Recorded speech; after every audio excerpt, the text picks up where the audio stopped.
রান্না কি হলো? আমাকে বেরোতে হবে তো এখনই। না, পুরোপুরি রান্না এখনো করতে পারিনি। আচ্ছা, কি রান্না হয়েছে? এই যে এমতো অবস্থা, এই যে এক হাঁড়ি গরম গরম ভাত। এখানে প্রত্যেক দিনের মতন এটা আমার রুটিনে থাকে, সজনে ডাঁটা দিয়ে আলু দিয়ে পাতলা ঝোল। এখানে করেছি আলু পটলের তরকারি,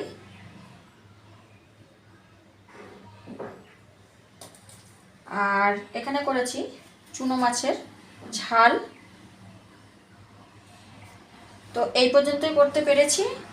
আর এই যে এখনো বাকি আছে মাছ, এটা সবেমাত্র লবণ হলুদ মাখাচ্ছি। তো এইটা করতে পারলে আমার রান্নাটা কমপ্লিট হয়। এখন এমতো অবস্থায় করা হয়নি, করে উঠতে পারলাম না, তো এগুলো দিয়ে তোমাকে আমি খেতে দিয়ে দিচ্ছি। ঠিক আছে, পরে আস্তে আস্তে করব। ঠিক আছে।